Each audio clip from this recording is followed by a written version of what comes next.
Capítulo 18. Oración. ¿Por qué Dios quiere que oremos? ¿Cómo podemos orar eficazmente? Explicación y base bíblica. El carácter de Dios y su relación con el mundo, según se ha discutido en capítulos previos, conduce naturalmente a una consideración de la doctrina de la oración. La oración se puede definir como sigue. La oración es comunicación personal con Dios. Esta definición es muy amplia. Lo que podemos llamar oración incluye oraciones de petición por nosotros mismos y por otros, a veces llamadas oraciones de petición o intercesión, confesión de pecado, adoración, alabanza y acción de gracias, y también comunicaciones de Dios para indicarnos su respuesta. ¿Por qué Dios quiere que oremos? La oración no está hecha para que Dios pueda enterarse de lo que necesitamos, porque Jesús nos dice, su Padre sabe lo que ustedes necesitan antes de que se lo pidan. Mt 6:8. Dios quiere que oremos porque la oración expresa nuestra confianza en Dios y es un medio por el cual nuestra confianza en Él puede aumentar. De hecho, tal vez el énfasis primordial de la enseñanza de la Biblia sobre la oración es que debemos orar con fe, lo que quiere decir confianza o dependencia en Dios. Dios, como nuestro Creador, se deleita en que confiemos en Él como sus criaturas, porque una actitud de dependencia es la más apropiada para las relaciones entre el Creador y la criatura. Orar en humilde dependencia también indica que estamos genuinamente convencidos de la sabiduría, amor, bondad y poder de Dios, y ciertamente de todos los atributos que forman su excelente carácter. Cuando oramos verdaderamente, como personas, en la totalidad de nuestro carácter, nos relacionamos a Dios como persona, en la totalidad de su carácter. Por tanto, todo lo que pensamos o sentimos en cuanto a Dios se vuelve expresión en nuestra oración. Es solo natural que Dios se deleite en tal actividad y ponga tanto énfasis en ella en su relación con nosotros. Las primeras palabras del Padre nuestro que estás en el cielo, Mt 6:9, reconocen nuestra dependencia en Dios como Padre amante y sabio, y también reconoce que Él lo gobierna todo desde su trono celestial. La Biblia muchas veces enfatiza la necesidad que tenemos de confiar en Dios al orar. Por ejemplo, Jesús compara nuestra oración con un hijo que pide a su padre un pescado o un huevo, LC 11:9-12, y luego concluye, pues si ustedes, aun siendo malos, saben dar cosas buenas a sus hijos, cuanto más el Padre Celestial dará el Espíritu Santo a quienes se lo pidan. LC 11:13. Así como los hijos esperan que sus padres provean para ellos, Dios espera que miremos a Él en oración. Puesto que Dios es nuestro Padre, debemos pedirle con fe. Jesús dice, si ustedes creen, recibirán todo lo que pidan en oración. Mt 21:22, d. Mr 11:24, STG 1:6-8, 5:14-15. Pero Dios no solo quiere que confiemos en Él. También quiere que le amemos y tengamos comunión con Él.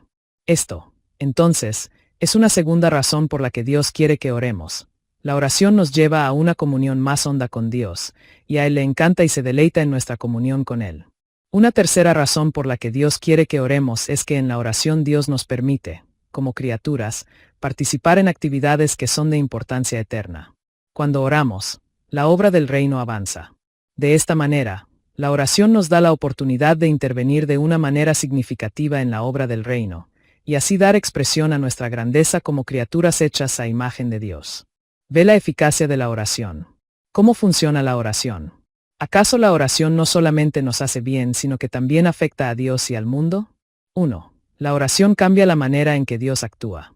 Santiago nos dice, no tienen, porque no piden. STG 4:2.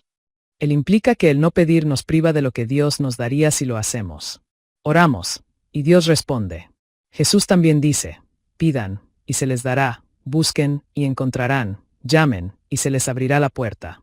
Porque todo el que pide, recibe, el que busca, encuentra, y al que llama, se le abre. LC 11:9-10. Jesús hace una conexión clara entre buscar cosas de Dios y recibirlas. Cuando pedimos, Dios responde. Vemos cómo esto sucede muchas veces en el Antiguo Testamento.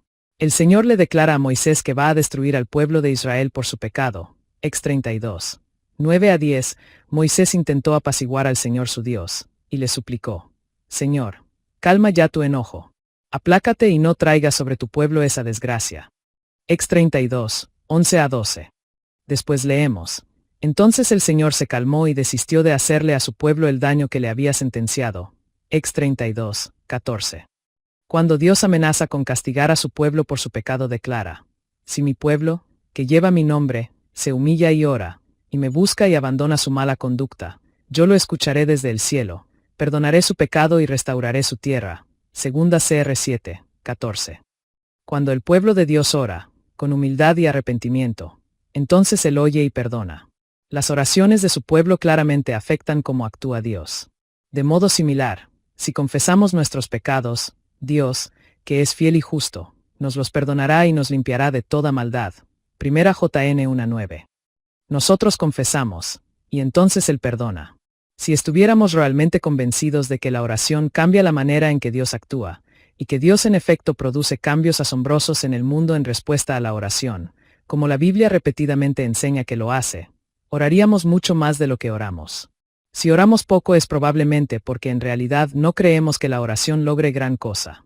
Nota: otros ejemplos de Dios contestando la oración en la Biblia son muy numerosos para comentarlos. Gen 18, 22-33, 32, 26, DN 10-12, AM 7, 1-6, HCH 4, 29-31, 10-31, 12, 5-11 carita con guiño. 2. La oración eficaz es posible gracias a nuestro mediador, Jesucristo. Debido a que somos pecadores y Dios es santo, no tenemos derecho a entrar a su presencia. Necesitamos un mediador que intervenga entre nosotros y Dios, y que nos lleve a la presencia de Dios. La Biblia enseña claramente: porque hay un solo Dios y un solo mediador entre Dios y los hombres, Jesucristo hombre. 1 Ti 2, 5. Pero si Jesús es el único mediador entre Dios y el hombre, ¿oye Dios las oraciones de los que no confían en Jesús? La respuesta depende de lo que queremos decir por oye. Puesto que Dios es omnisciente, Él siempre oye, en el sentido de que tiene conocimiento de las oraciones que hacen los inconversos que no acuden a Él a través de Cristo. Dios puede incluso, de tiempo en tiempo, contestar sus oraciones debido a su misericordia y en un deseo de llevarlos a la salvación en Cristo. Sin embargo, en ninguna parte Dios ha prometido responder a las oraciones de los que no creen. Las únicas oraciones que ha prometido oír, en el sentido de escuchar con un oído compasivo y responderlas cuando son hechas conforme a su voluntad, son las oraciones que los cristianos elevan a través del único mediador, Jesucristo. Jn 14, 6. Entonces, ¿qué de los creyentes del Antiguo Testamento? ¿Cómo pudieron ellos acudir a Dios a través de Jesús el mediador? La respuesta es que la obra de Jesús como nuestro mediador estaba prefigurada en el sistema de sacrificios y ofrendas que los sacerdotes hacían en el templo. Ev 7, 23-28, 8, 1-6, 9, 1-14, et al. No había ningún mérito salvador inherente en ese sistema de sacrificios. Ev 10, 1-4. Sin embargo, mediante el sistema de sacrificios Dios aceptaba a los creyentes en base a la obra futura de Cristo que estaba prefigurada por ese sistema. Ro 3, 23-26. La actividad de Jesús como mediador se ve especialmente en su obra como sacerdote. Él es nuestro gran sumo sacerdote que ha atravesado los cielos, que ha sido tentado en todo de la misma manera que nosotros, aunque sin pecado. Ev 4, 14-15. Como receptores del nuevo pacto, no necesitamos quedamos fuera del templo, como todos los creyentes excepto los sacerdotes debían hacerlo bajo el viejo pacto. Tampoco tenemos que quedamos fuera del lugar santísimo. Ev 9:3. El salón interior del templo en donde Dios mismo estaba en el trono sobre el arca del pacto y a donde solamente el sumo sacerdote podía entrar, y él solamente una vez al año. Pero ahora, desde que Cristo ha muerto como nuestro sumo sacerdote mediador, Ev 7, 26-27, Él ha adquirido para nosotros plena seguridad y acceso a la misma presencia de Dios. Por consiguiente, tenemos libertad para entrar en los lugares santos por la sangre de Jesús. Ev 10, 19, traducción literal del autor.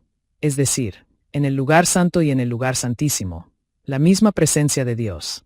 Entramos por el camino nuevo y vivo. Ev 10, 20, que Cristo abrió para nosotros. El autor de Hebreos concluye que puesto que estas cosas son verdad, tenemos además un gran sacerdote al frente de la familia de Dios. Acerquémonos, pues, a Dios con corazón sincero y con la plena seguridad que da la fe. Ev 10, 21-22. Así que la obra mediadora de Cristo nos da confianza para acercarnos a Dios en oración. No venimos a la presencia de Dios simplemente como extraños, ni como visitantes, ni como laicos, sino como sacerdotes. como personas que pertenecen al templo y tienen derecho e incluso el deber de estar en los lugares más sagrados del templo. Usando imágenes de la ceremonia de ordenación de sacerdotes, vea Ex 29, 4,21.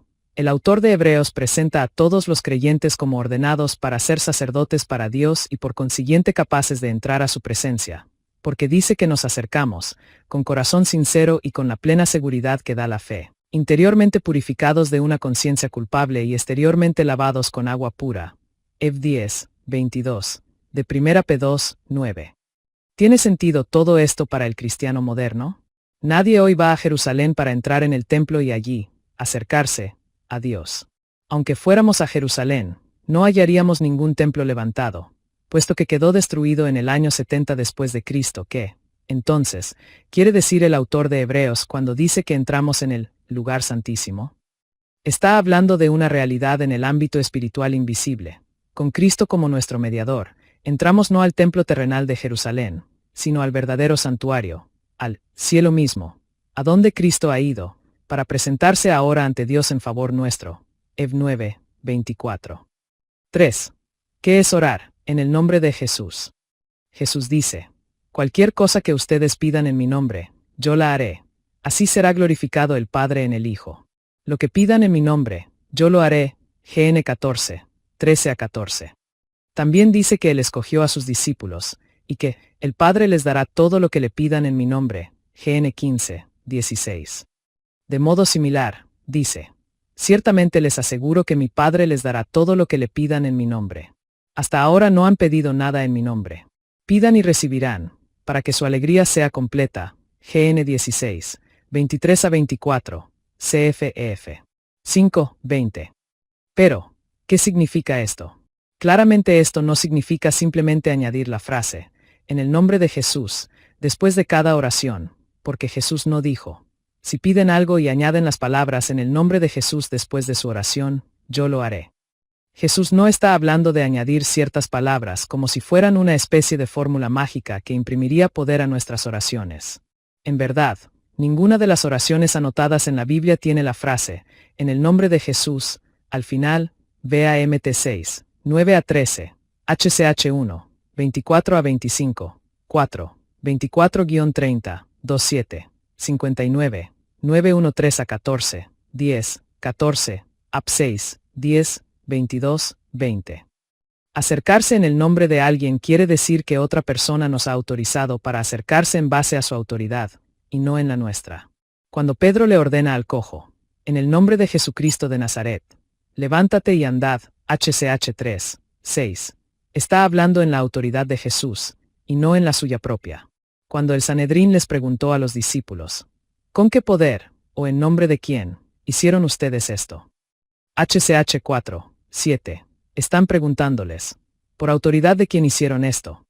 Cuando Pablo reprendió a un espíritu inmundo, en el nombre de Jesucristo, HCH 16, 18, deja bien claro que está haciéndolo con la autoridad de Jesús, y no la suya propia.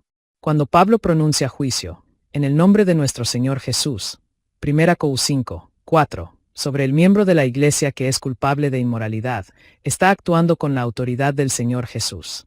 Orar en el nombre de Jesús, por consiguiente, es la oración que se hace por autorización de Jesús. En un sentido más amplio, el nombre de una persona en el mundo antiguo representaba a la persona misma y, por consiguiente, todo su carácter. Tener un buen nombre, PR 22.1, Ex 7.1, era tener una buena reputación. Por tanto, el nombre de Jesús representa todo lo que Él es, su carácter total. Esto quiere decir que orar, en el nombre de Jesús, no es solo orar en su autoridad, sino también orar de una manera que concuerda con su carácter, que verdaderamente le representa y refleja su manera de vivir y su voluntad santa. En este sentido, orar en el nombre de Jesús se acerca mucho a la idea de orar, conforme a su voluntad. 1 JN 5, 14-15. Quiere decir esto que no está bien añadir, en el nombre de Jesús, al final de nuestras oraciones? Ciertamente no está mal, siempre y cuando entendamos lo que eso quiere decir, y que no es imprescindible hacerlo. Puede haber algún peligro, sin embargo, si añadimos esta frase a toda oración pública o privada que hacemos, porque pronto para muchos se convertirá en una simple fórmula que adjuntan con escaso significado y que expresan sin pensarla. Puede incluso empezar a ser vista, por lo menos por creyentes más jóvenes, como una especie de fórmula mágica que hace más efectiva la oración. Para prevenir tales malos entendidos, probablemente, sería sabio no usar la fórmula frecuentemente y expresar el mismo pensamiento en otras palabras, o simplemente en la actitud global y enfoque que tenemos hacia la oración. Por ejemplo, las oraciones pudieran empezar: Padre, venimos a ti en la autoridad de nuestro Señor Jesús, tu Hijo. Oh, Padre, no venimos en nuestros propios méritos sino en los méritos de Jesucristo, que nos ha invitado a venir ante ti. Carita sorprendida, Padre, te agradecemos por perdonarnos nuestros pecados y damos acceso a tu trono por la obra de Jesucristo tu Hijo. En otras ocasiones, incluso no se debe pensar que estos reconocimientos formales sean necesarios, en tanto y en cuanto nuestros corazones continuamente se den cuenta de que es nuestro Salvador el que nos permite orar al Padre. La oración genuina es conversación con una persona que conocemos bien y que nos conoce. Tal conversación genuina entre personas que se conocen nunca depende del uso de ciertas fórmulas o palabras, sino que es una cuestión de sinceridad en nuestra habla y en nuestro corazón, una cuestión de actitudes debidas, y una cuestión de condición de espíritu nuestro. Nota, en Hechos 4:30 la frase, mediante el nombre de tu santo siervo Jesús, que aparece al final de la oración, modifica la cláusula principal inmediatamente precedente, para sanar y hacer señales y prodigios.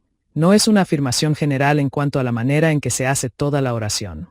Es más, Pablo dice que no solamente nuestras oraciones sino todo lo que hacemos debemos hacerlo en el nombre de Jesús. Y todo lo que hagan, de palabra o de obra, háganlo en el nombre del Señor Jesús, dando gracias a Dios el Padre por medio de él. Col 3:1. Leon Morris dice de Juan 14:13. Esto no quiere decir simplemente usar el nombre como fórmula. Quiere decir que la oración debe ser de acuerdo a todo lo que ese nombre representa. Es oración que procede de la fe en Cristo. Oración da expresión a una unidad con todo lo que Cristo representa. Oración que busca exaltar a Cristo mismo. Y el propósito de todo es la gloria de Dios. The Gospel According to John. p. 646. 4. Debemos orar a Jesús o al Espíritu Santo. Un estudio de las oraciones del Nuevo Testamento indican que por lo general se dirigen no a Dios Hijo ni al Espíritu Santo, sino a Dios Padre. Sin embargo, un simple conteo de tales oraciones puede ser desorientador, porque la mayoría de las oraciones que se anotan en el Nuevo Testamento son las de Jesús mismo, que constantemente oraba a Dios Padre y, por supuesto, no se oraba a sí mismo como Dios Hijo. Además, en el Antiguo Testamento, la naturaleza trinitaria de Dios no estaba tan claramente revelada, y no es sorprendente que no hallemos mucha evidencia de oración dirigida directamente a Dios Hijo o a Dios Espíritu Santo antes el tiempo de Cristo. Aunque hay un patrón claro de oración dirigidas directamente a Dios Padre a través del Hijo, Mt 6:9, JN 16:23, EF 5:20. Hay indicaciones de que la oración dirigida directamente a Jesús también es apropiada. El hecho de que fue Jesús mismo quien nombró a todos los apóstoles sugiere que la oración de Hechos 1:24 se dirige a él.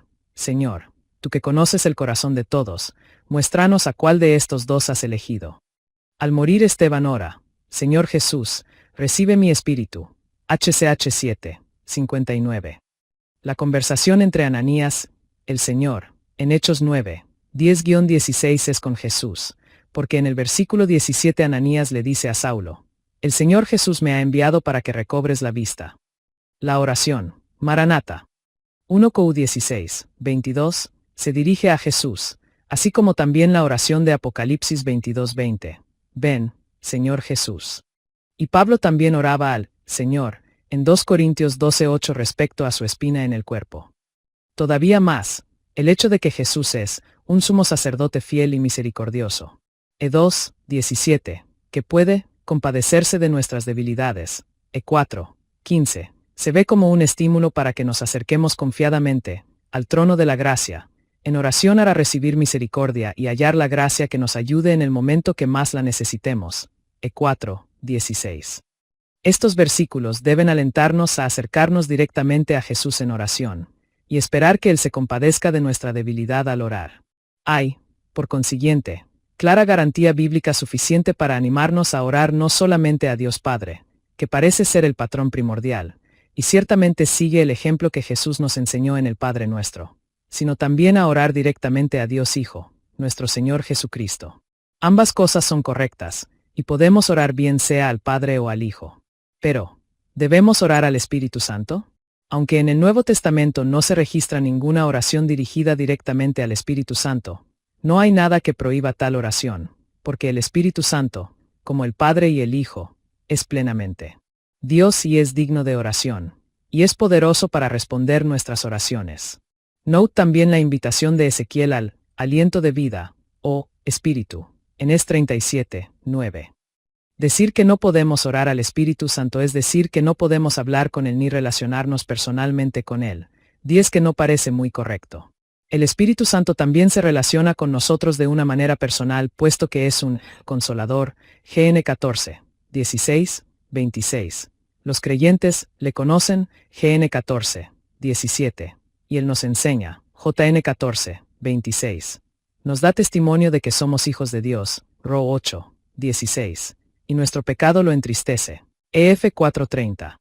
Es más, el Espíritu Santo ejerce voluntad personal en la distribución de los dones espirituales, porque Él continuamente distribuye individualmente a cada uno como Él quiere. 1 Cor 12, 11, traducción del autor. Por consiguiente, no parece ser errado orar a veces al Espíritu Santo directamente, sobre todo cuando estamos pidiéndole que haga algo que se relaciona con sus esferas especiales de ministerio o responsabilidad. 6. De hecho, en toda la historia de la Iglesia varios himnos bien conocidos han sido oraciones al Espíritu Santo.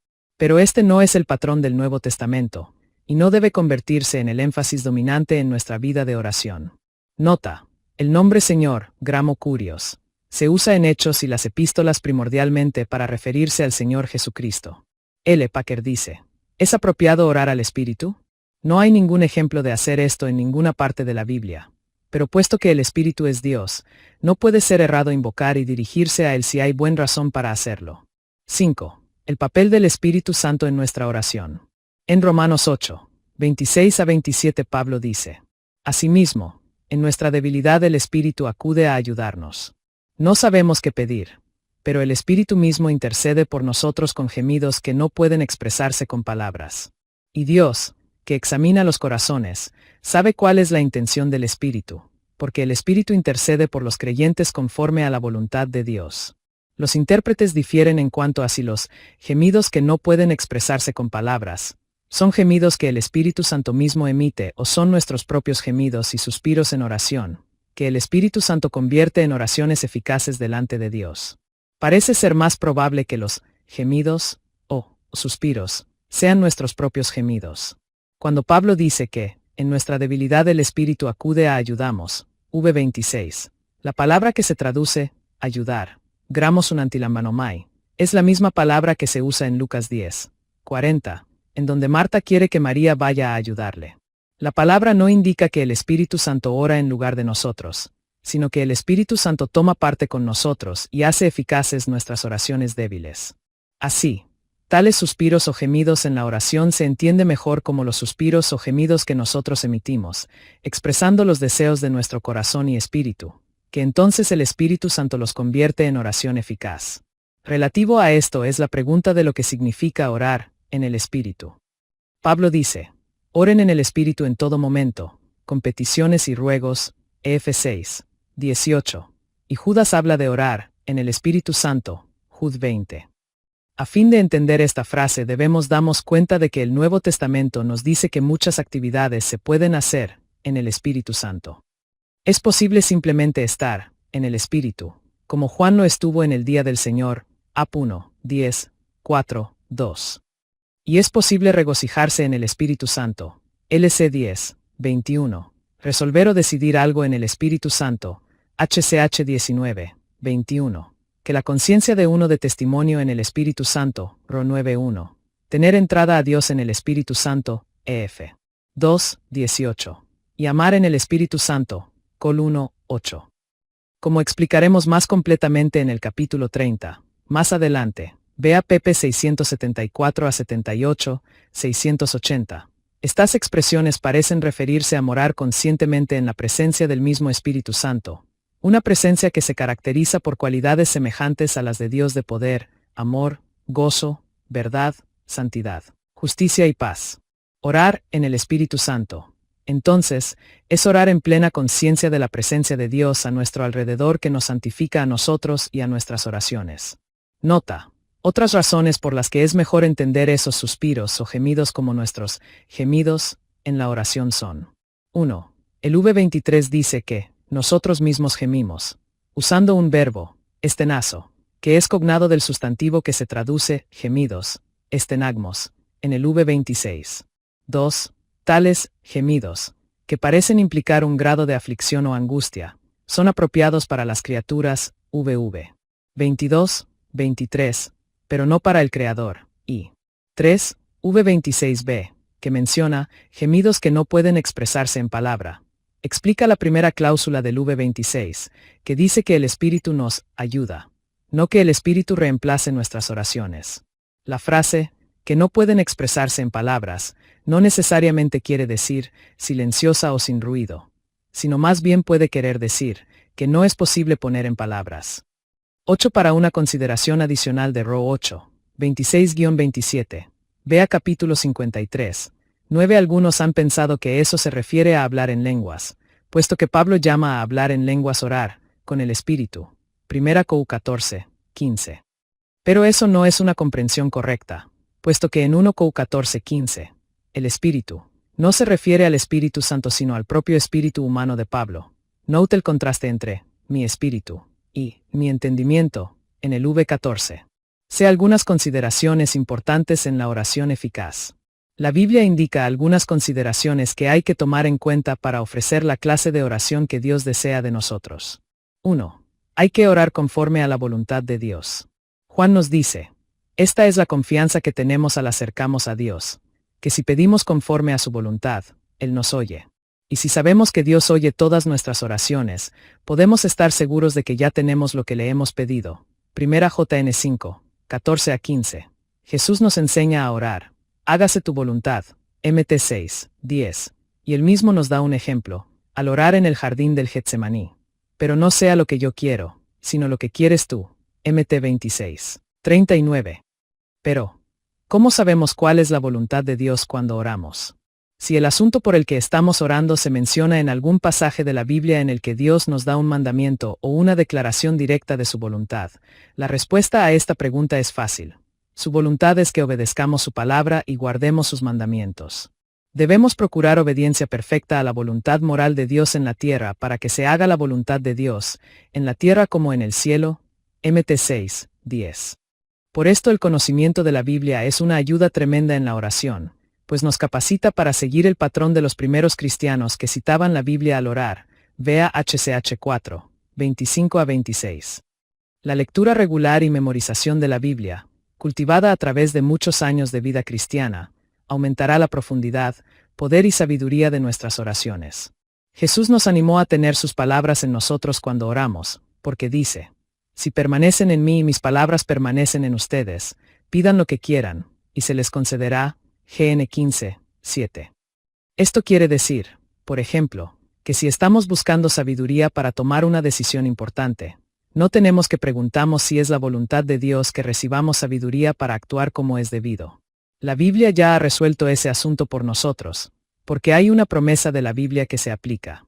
Si a alguno de ustedes le falta sabiduría, pídasela a Dios, y Él se la dará, pues Dios da a todos generosamente sin menospreciar a nadie. Pero que pida con fe, sin dudar, porque quien duda es como las olas del mar, agitadas y llevadas de un lado a otro por el viento. Quien es así no piense que va a recibir cosa alguna del Señor. Es indeciso e inconstante en todo lo que hace. STG 1, 5-8. Debemos tener gran confianza de que Dios responderá a nuestra oración si pedimos algo que está conforme a una promesa o mandato específicos de la Biblia como este. En tales casos, sabemos cuál es la voluntad de Dios, porque Él nos la ha dicho, y solo tenemos que orar creyendo que Él va a responder. No obstante, hay muchas otras situaciones en la vida en donde no sabemos cuál es la voluntad de Dios. Tal vez no estemos seguros, porque ninguna promesa o mandato de la Biblia se aplica. Si es la voluntad de Dios que obtengamos el trabajo que hemos solicitado, o que ganemos una competencia atlética en la que estamos participando, oración común entre los niños, especialmente, o que se nos elija para algún cargo en la iglesia, y cosas por el estilo. En todos estos casos debemos echar mano a todos los pasajes de la Biblia que comprendamos, tal vez para que nos den algunos principios generales dentro de los cuales podemos hacer nuestra oración. Pero más allá de esto, a menudo debemos reconocer que simplemente no sabemos cuál es la voluntad de Dios. En tales casos, debemos pedirle una mayor comprensión y luego orar por lo que nos parezca mejor, e indicarle al Señor por qué, según lo que entendemos de la situación en ese momento, lo que estamos orando nos parece lo mejor. Pero siempre está bien añadir, bien sea explícitamente o por lo menos en actitud de corazón. No obstante, si estoy equivocado al pedir esto, y si esto no te agrada, haz lo que a tu parecer sea mejor, o, más sencillamente, si es tu voluntad. A veces Dios nos concederá lo que hemos pedido. A veces nos dará una comprensión más honda o cambiará nuestro parecer de modo que seremos guiados a pedir algo diferente. A veces no nos concederá nuestra petición, y simplemente nos indicará que debemos someternos a su voluntad. Vea 2 Cor 12, 9 a 10. Algunos cristianos objetan que añadir la frase, si es tu voluntad, a nuestras oraciones, destruye nuestra fe. Lo que en realidad expresa es incertidumbre en cuanto a si lo que estamos pidiendo en oración es la voluntad de Dios o no. Es apropiado cuando de veras no sabemos cuál es la voluntad de Dios. Pero en otras ocasiones esto no sería apropiado. Pedir que Dios nos dé sabiduría para tomar una decisión y luego decir, si es tu voluntad darme sabiduría en esto, sería inapropiado, porque sería decir que no creemos lo que Dios quiso decir cuando dijo en Santiago 1, 5-8 que pidamos con fe y que Él concedería nuestra petición. Incluso cuando se aplica un mandamiento o promesa de la Biblia, puede haber matices de aplicación que al principio no entendemos plenamente. Por consiguiente, es importante que en nuestra oración que no solo le hablemos a Dios, sino también que le escuchemos. Debemos frecuentemente traer una petición a Dios, y luego esperar en silencio ante Él. En esos tiempos de espera en el Señor, Sal 27, 14, 38, 15, 130, 5-6, Dios puede cambiar los deseos de nuestro corazón, damos mayor comprensión de la situación que estamos orando, concedemos más comprensión de su palabra, traer a nuestra mente un pasaje de la Biblia que nos permita orar más eficazmente, impartimos un sentido de seguridad de lo que es su voluntad, o aumentar grandemente nuestra fe para que podamos orar con mucha mayor confianza. Nota, añadir, si es tu voluntad, a una oración es con todo muy diferente de no pedir para nada. Si mis hijos vienen y me preguntan si quiero llevarlos a comprar helados, pero entonces, sintiéndose en un modo cooperativo, añaden, pero solo si piensas que está bien, papá. Eso con todo sería muy distante de no pedírmelo. Si no me lo hubieran pedido, yo no hubiera considerado llevarlos a comprar helados. Una vez que lo piden, incluso con la calificación, a menudo decido llevarlos. 2. ¿Cómo orar con fe? Jesús dice, por eso les digo, crean que ya han recibido todo lo que estén pidiendo en oración, y lo obtendrán. Mr 11, 24. Algunas traducciones varían, pero el texto griego en efecto dice, crean que lo han recibido. Más adelante los escribas que copiaron los manuscritos griegos y algunos comentaristas posteriores lo han tomado como que quiere decir, crean que lo recibirán. Sin embargo, si aceptamos el texto como consta en los manuscritos más antiguos y mejores, crean que ya lo han recibido. Jesús evidentemente está diciendo que cuando pedimos algo, la fe que producirá resultados es una seguridad resuelta de que cuando oramos por algo, o tal vez después de que hemos estado orando por un periodo de tiempo, Dios acuerda concedernos nuestra petición específica. En la comunión personal con Dios que tiene lugar en la oración genuina, esta clase de fe de nuestra parte puede resultar solo conforme Dios nos da cierto sentido de seguridad de que Él ha acordado conceder nuestra petición. Por supuesto, no podemos desarrollar esta clase de fe genuina mediante una oración frenética o un gran esfuerzo emocional para tratar de obligarnos a creer, ni podemos imponerla sobre nosotros mismos diciendo palabras que no pensamos que sean verdad. Esto es algo que solo Dios puede darnos, y que nos dará o tal vez no nos dará cada vez que oramos. Esta fe confiada a menudo llega cuando le pedimos a Dios algo y luego calladamente esperamos delante de Él una respuesta. Es más, Hebreos 11, 1 nos dice que, la fe es la garantía de lo que se espera, la certeza de lo que no se ve. La fe bíblica nunca es una ilusión vana ni una esperanza vaga que no tiene cimiento seguro sobre el cual apoyarse. Es más bien confianza en una persona, Dios mismo, basada en el hecho de que creemos en su palabra y creemos lo que Él ha dicho. Esta confianza o dependencia en Dios, cuando tiene un elemento de seguridad o confianza, es fe bíblica genuina. Varios otros pasajes nos animan a ejercer fe cuando oramos. Si ustedes creen, recibirán todo lo que pidan en oración. Mt 21, 22. Santiago nos dice que debemos pedir, con fe, sin dudar. Stg 1, 6. La oración nunca es una ilusión vana, porque brota de la confianza en un Dios personal que quiere que le tomemos la palabra. 3. Obediencia. Puesto que la oración es una relación con Dios como persona, cualquier cosa en nuestras vidas que le desagrada será un estorbo en la oración. El salmista dice, si en mi corazón hubiera yo abrigado maldad, el Señor no me habría escuchado. Sal 66, 18. Aunque el Señor aborrece las ofrendas de los malvados, por contraste, se complace en la oración de los justos. PR 15, 8. También leemos que, el Señor escucha las oraciones de los justos. PR 15, 29. Pero Dios no se inclina a favor de los que rechazan sus leyes. Dios aborrece hasta la oración del que se niega a obedecer la ley. PR 28, 9. El apóstol Pedro cita el Salmo 34 para afirmar que los ojos del Señor están sobre los justos, y sus oídos, atentos a sus oraciones. 1 P 3, 12. Puesto que el versículo anterior estimula la buena conducta en la vida diaria, al hablar y alejarse del mal, y hacer el bien, Pedro está diciendo que Dios de buen grado oye las oraciones de los que viven la vida en obediencia a Él. De modo similar, Pedro advierte a los esposos a ser comprensivos con sus esposas, pues así nada estorbará las oraciones de ustedes. 1 P 3, 7.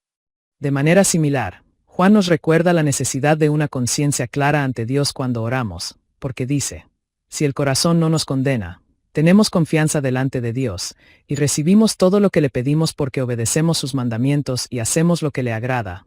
1 JN 3, 21 a 22. Ahora bien, no se debe malentender esta enseñanza. No necesitamos estar libres por completo del pecado antes de que podamos esperar que Dios conteste nuestras oraciones. Si Dios contestara solamente las oraciones de personas que no pecan, nadie en toda la Biblia, excepto Jesús, jamás hubiera recibido respuesta a sus oraciones. Cuando venimos ante Dios mediante su gracia, venimos limpios por la sangre de Cristo. Ro 3, 25, 5 9, Ef 2, 13, E 9, 14, 1 P 1, 2. Pero no debemos descuidar el énfasis bíblico en la santidad personal de la vida. La oración y una vida santa van juntas. Hay mucha gracia en la vida cristiana, pero el crecimiento en santidad personal es también una ruta a una bendición mucho mayor, y eso es verdad también con respecto a la oración. Los pasajes citados enseñan que, siendo iguales todas las demás cosas, una obediencia más exacta conducirá a una mayor eficacia en la oración. Hebreos 12, 14, STG 4, 3 a 4. 4. Confesión de pecados. Debido a que nuestra obediencia a Dios nunca es perfecta en esta vida, continuamente dependemos de que nos perdone nuestros pecados. La confesión de pecados es necesaria a fin de que Dios nos perdone, en el sentido de restaurar su relación diaria con nosotros. Vea Mt 6, 12. 1 JN 1, 9. Es bueno al orar confesarle al Señor todo pecado conocido y pedirle su perdón. A veces cuando esperamos en Él traerá a nuestra mente otros pecados que debemos confesar.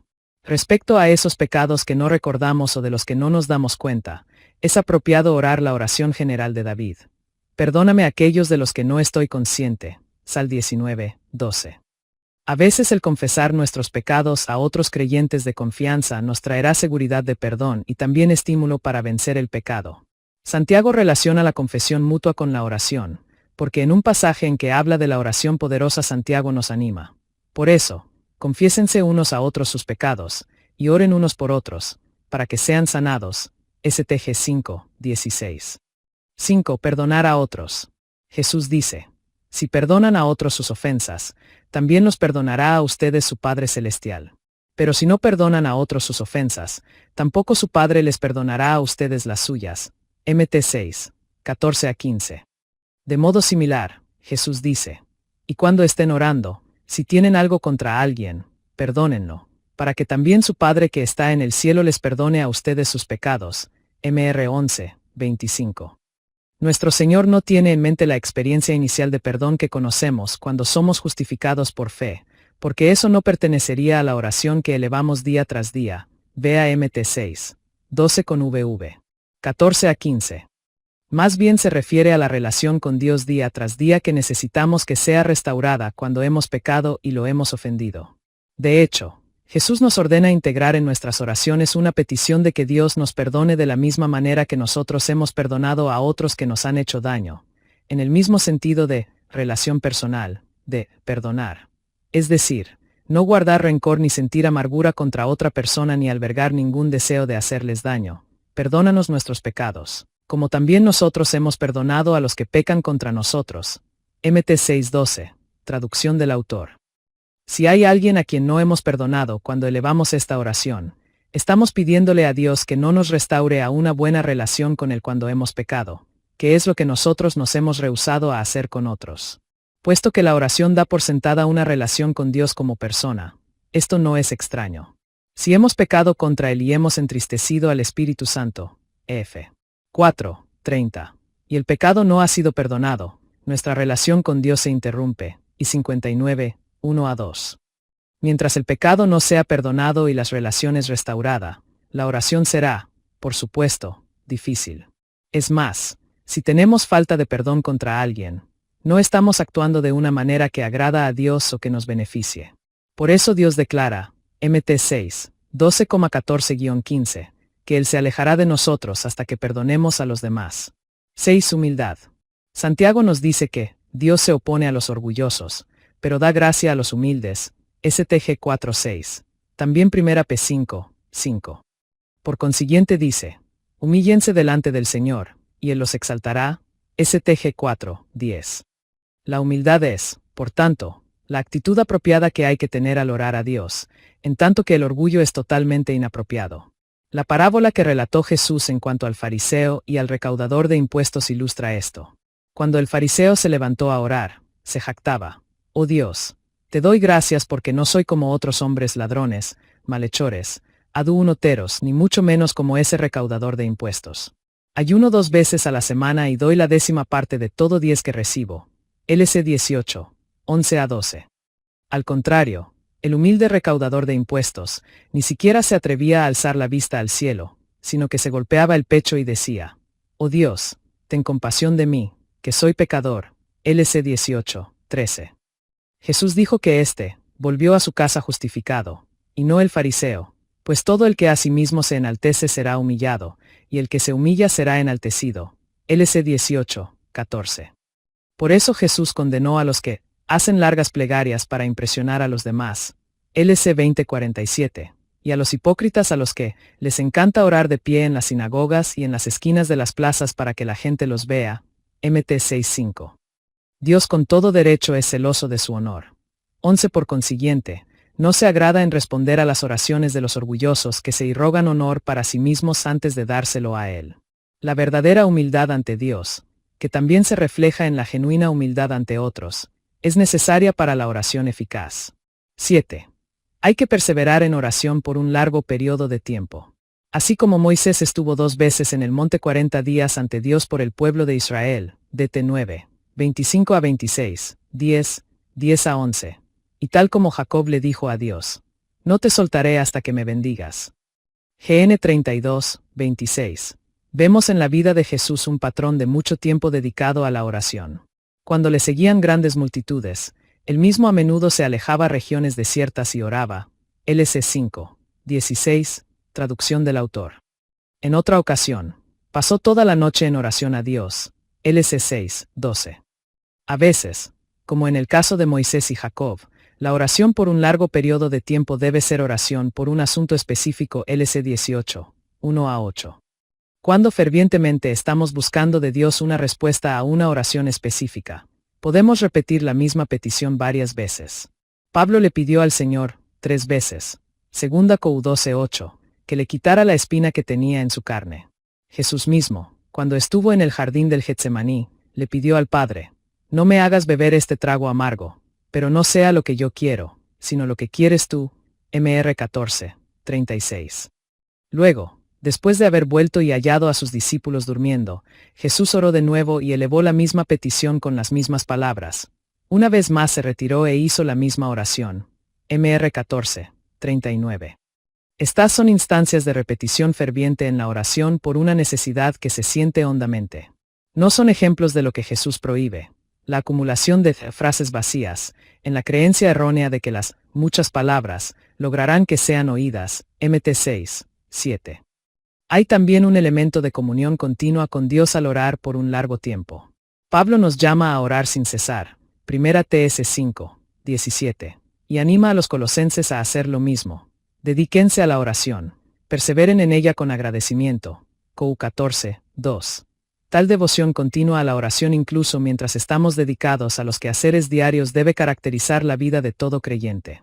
Los apóstoles son un ejemplo aleccionador. Ellos se desembarazaron de otras responsabilidades a fin de dedicar tiempo a la oración. Así nosotros nos dedicaremos de lleno a la oración y al ministerio de la palabra.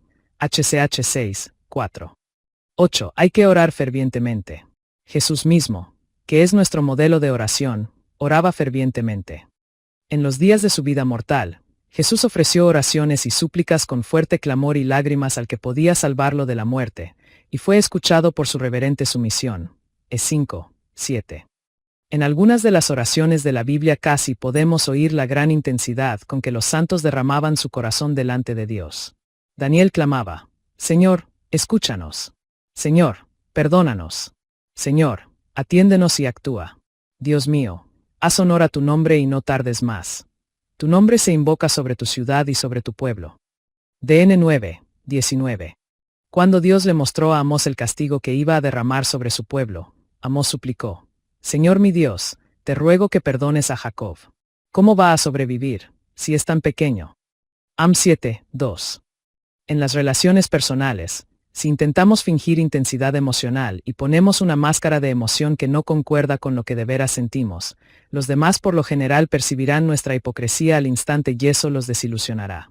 Cuánto mucho más es esto verdadero en cuanto a Dios, que conoce plenamente nuestros corazones. Por consiguiente, la intensidad y profundidad de la emoción en la oración nunca debe ser fingida. No podemos engañar a Dios. Sin embargo, si verdaderamente empezamos a ver las circunstancias como Dios las ve, y empezamos a ver las necesidades de un mundo que sufre y que se muere tal como realmente son, será natural orar con intensa participación emocional y esperar que Dios, como Padre misericordioso, responda a una oración sincera. Cuando una oración tan intensamente sentida haya expresión en reuniones de oración, los cristianos ciertamente deben aceptar y dar gracias por ella, porque a menudo indica una profunda obra del Espíritu Santo en el corazón de la persona que está orando. 9. Hay que esperar en el Señor. Después de clamar a Dios por ayuda en su aflicción, David dice: Pon tu esperanza en el Señor, ten valor, cobra ánimo. Pon tu esperanza en el Señor. Sal 27, 14. De modo similar, dice: Yo, Señor, espero en ti. Tú, Señor y Dios mío, serás quien responda. Sal 38, 15. El salmista de igual manera dice: Espero al Señor, lo espero con toda el alma, en su palabra he puesto mi esperanza. Espero al Señor con toda el alma, más que los centinelas la mañana. Como esperan los centinelas la mañana. Sal 130, 5 a 6. Una analogía de la experiencia humana puede ayudarnos a apreciar el beneficio de esperar ante el Señor una respuesta a la oración.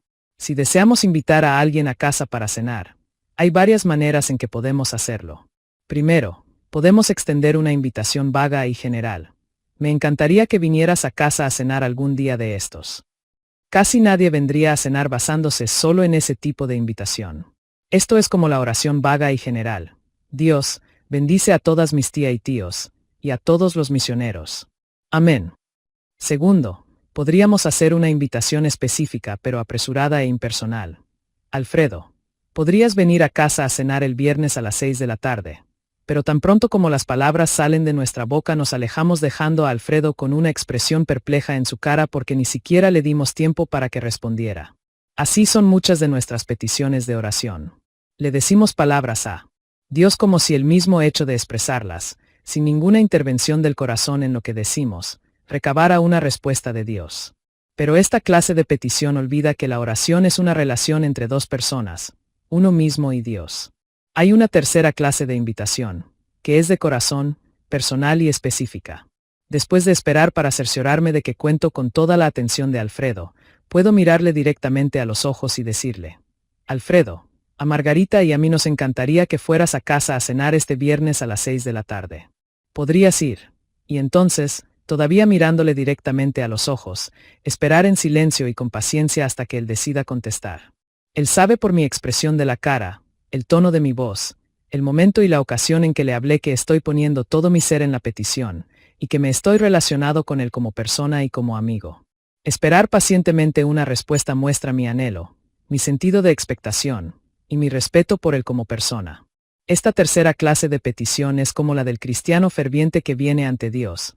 Capta un sentido de estar en presencia de Dios, fervientemente le presenta una petición, y luego espera en silencio por algún sentido de seguridad de una respuesta de Dios. Esto no quiere decir que todas nuestras peticiones deben ser de esta naturaleza, o incluso que las dos primeras clases de peticiones estén mal. En verdad, en algunos casos podemos orar rápidamente porque tenemos poco tiempo para hallar una respuesta. Vean E2, 4. Ya a veces en efecto oramos en forma general porque no tenemos información más específica en cuanto a una situación, o porque está muy distante de nosotros, o debido al corto tiempo disponible. Pero el material en la Biblia sobre la oración ferviente y en cuanto a esperar en el Señor, y el hecho de que la oración es una comunicación personal entre nosotros y Dios, en efecto indica que las oraciones tales como la tercera clase de petición son mucho más profundas y sin duda recabarán muchas más respuestas de Dios. Nota: aunque los enemigos de Daniel le vieron orando, fue solo porque ellos se habían puesto de acuerdo, y evidentemente estaban espiándole. 10. La oración en privado. Daniel subía a su dormitorio y allí se arrodillaba y se ponía a orar y alabar a Dios, pues tenía por costumbre orar 3 veces al día. DN 6, 10. Jesús con frecuencia se iba a lugares solitarios para estar a solas y orar. Le 5:16 carita con guiño. También nos enseña: pero tú, cuando te pongas a orar, entra en tu cuarto, cierra la puerta y ora a tu Padre, que está en lo secreto. Así tu Padre, que ve lo que se hace en secreto, te recompensará. Mt 6, 6. Esta afirmación está en el contexto de evitar el error de los hipócritas a quienes les encanta orar en las esquinas de las calles, para que la gente los vea. Mt 6, 5.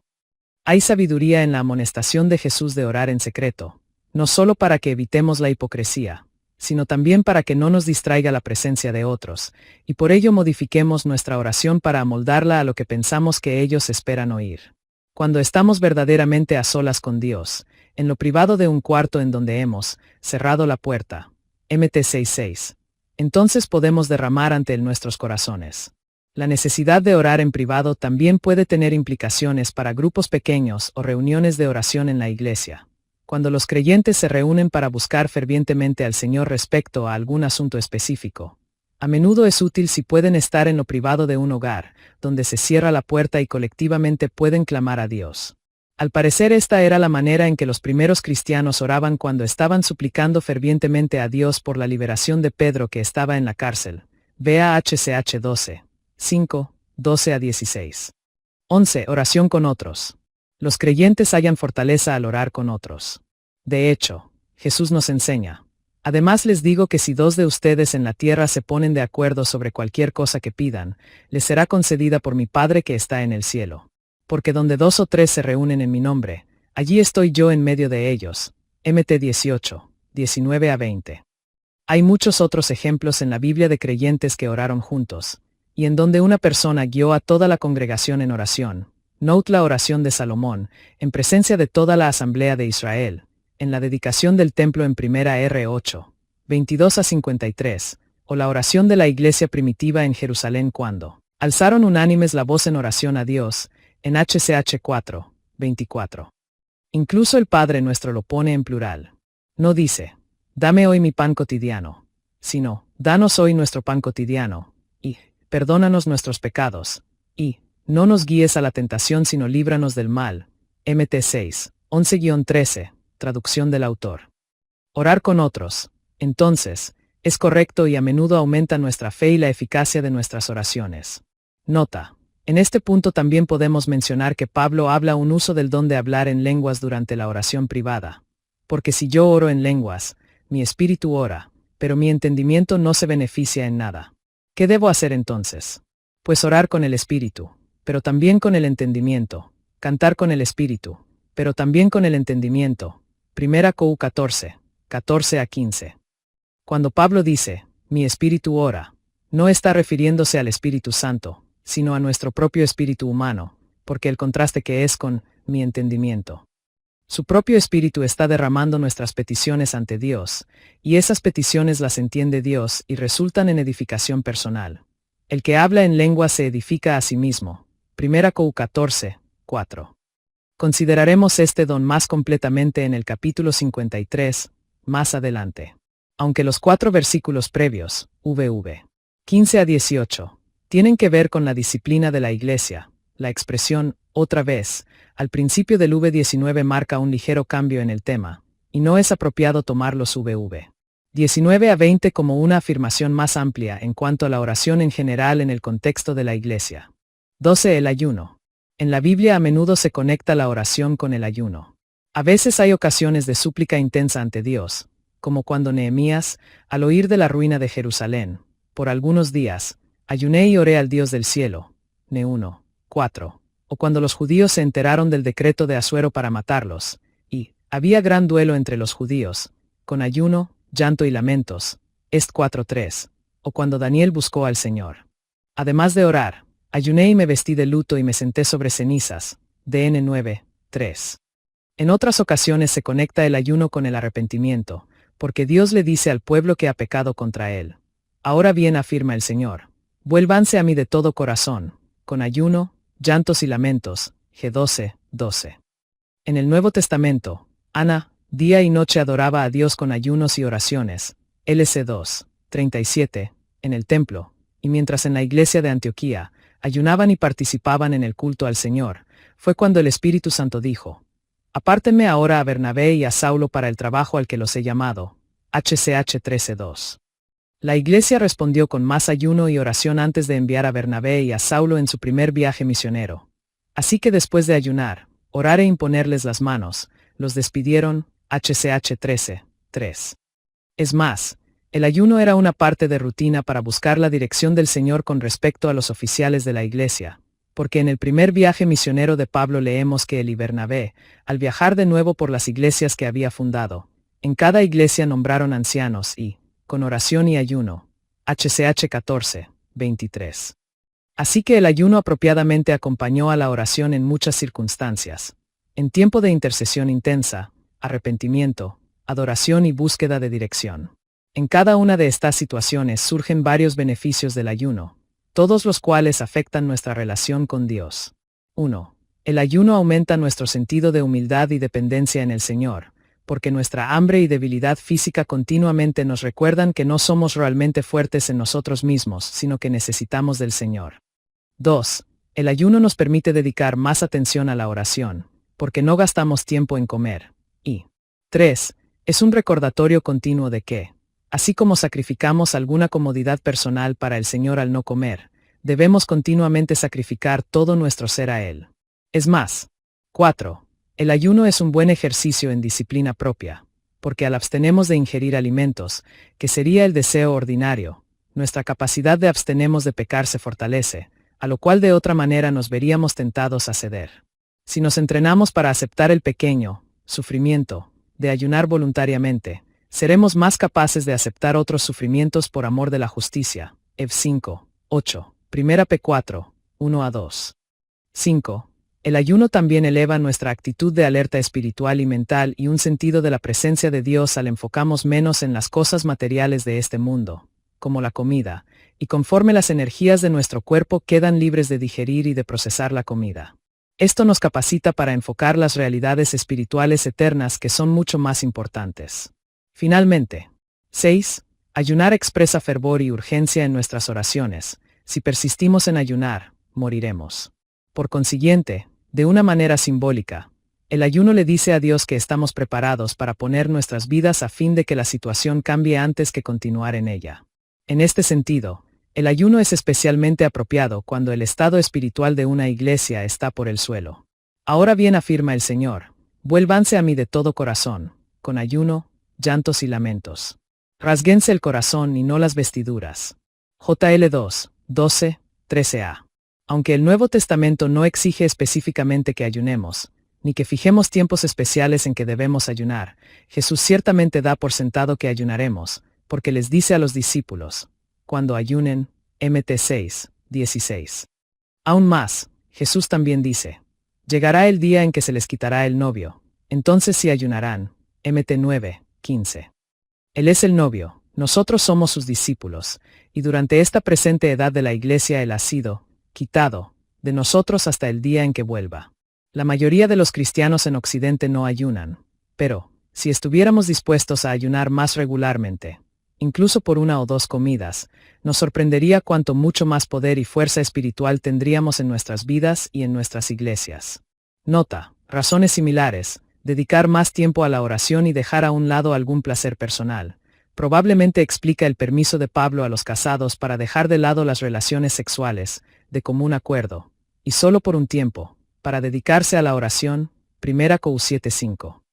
En Mr 9:29, cuando los discípulos le preguntaron por qué no pudieron expulsar a cierto demonio, Jesús replicó, esta clase de demonios solo puede ser expulsada a fuerza de oración. Muchos de los manuscritos griegos más antiguos y muy confiables, y varios manuscritos tempranos en otros lenguajes dicen, con oración y ayuno. En cualquier caso, no puede querer decir la oración que se dice en el momento en que se está expulsando al demonio, porque Jesús simplemente echó fuera al demonio con una palabra y no se dedicó a un tiempo extenso de oración. Más bien debe querer decir que los discípulos no habían pasado previamente suficiente tiempo en oración y que su fortaleza espiritual era débil. Por consiguiente, el ayuno, que se menciona en muchos manuscritos antiguos, encaja en el patrón de una actividad que aumenta la fuerza y poder espiritual de uno. 13. ¿Qué de la oración no contestada?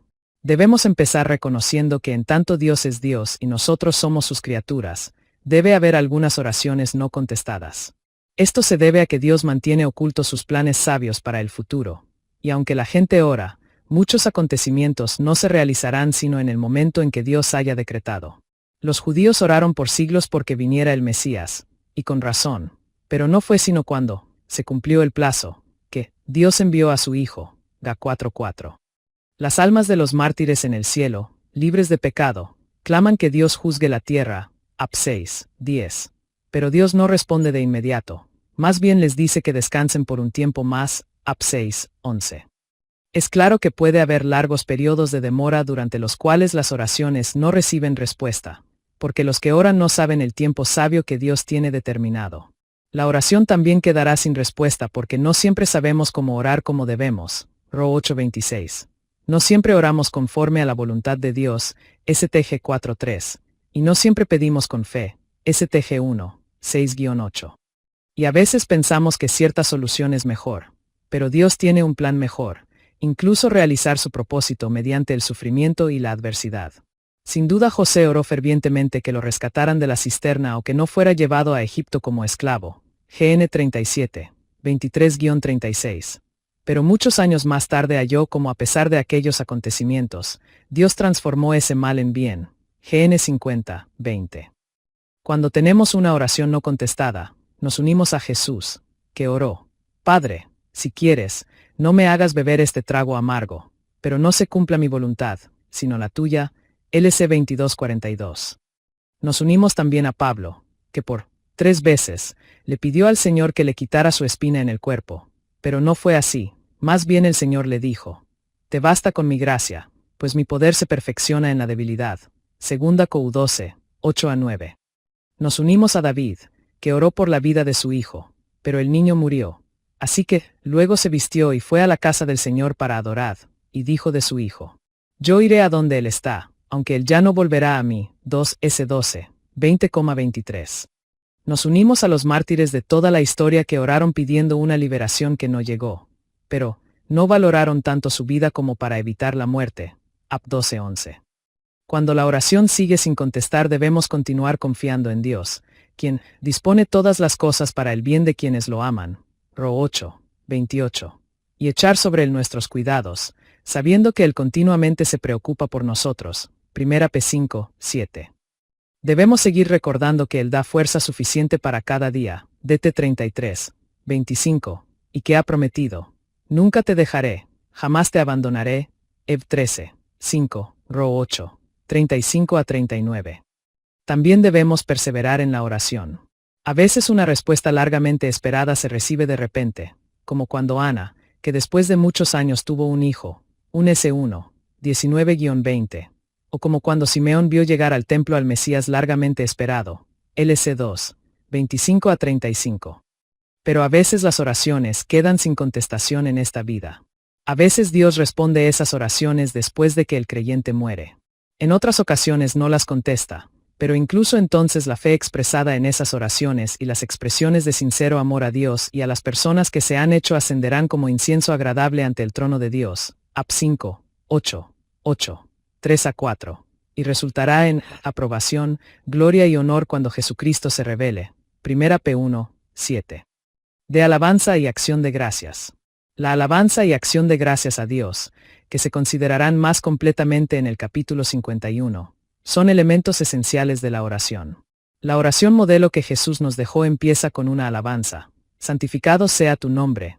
Mt 6, 9.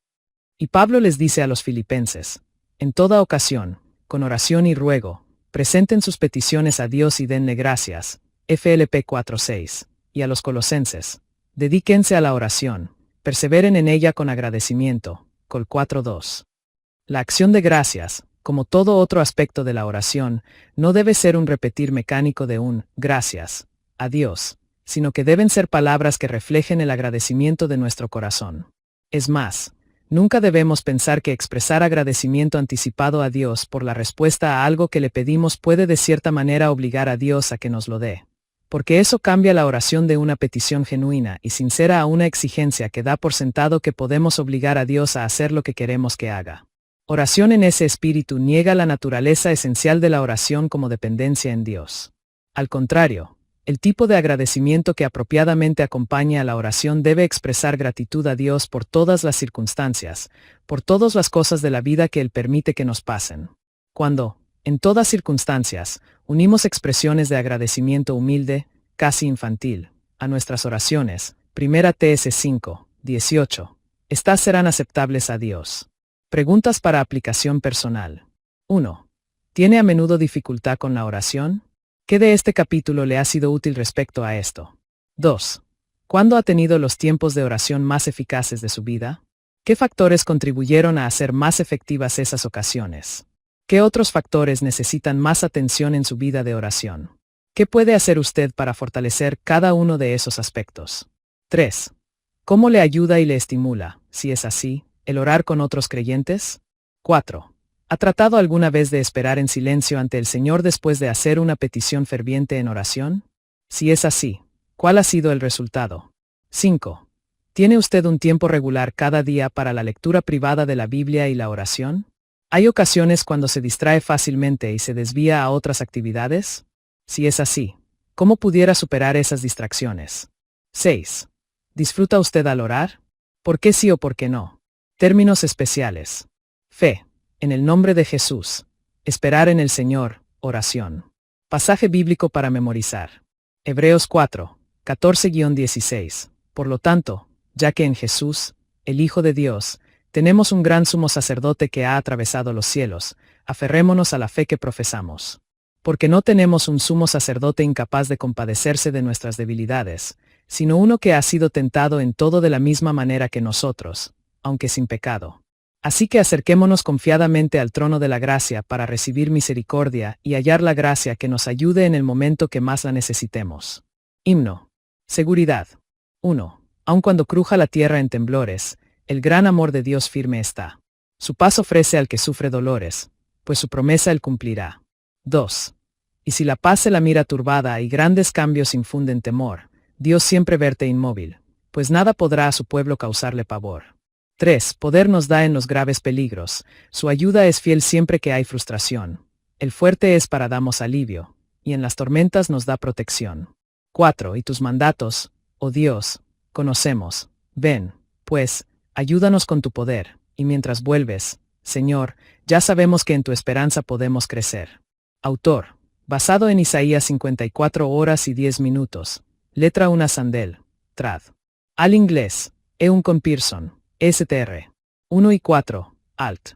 Brian Jeffrey Leech, E.R. 2 y 3, trad. Al español, Adolfo Robleto.